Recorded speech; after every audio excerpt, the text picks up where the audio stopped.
Good evening. Hong Kong is braced for its 11th consecutive weekend of mass anti-government rallies as fears continue to mount over the potential fallout of further clashes between protesters and police. In tonight's developments, the boss of Hong Kong airline Cathay Pacific has resigned after coming under intense pressure from Chinese authorities to rein in employees who supported the demonstrators. SBS reporter Omar Dabbagh is in central Hong Kong in Chatter Garden, where demonstrators are gathering this evening. Omar, is this expected to be a peaceful rally?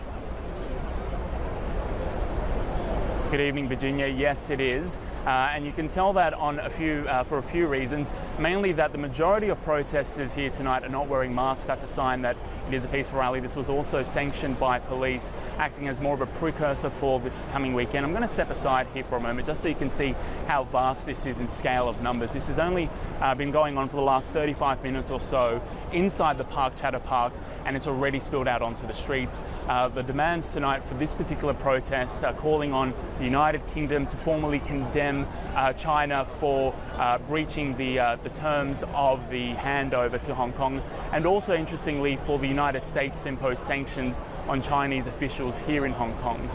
Virginia, as you mentioned, very interestingly, this evening the developments named as the highest profile casualty from the last 2.5 months of protests, Rupert Hogg, the CEO of Cathay Pacific, has stepped down in a shock resignation really over the fact that 4 of his employees took part in protests over the last 11 weeks.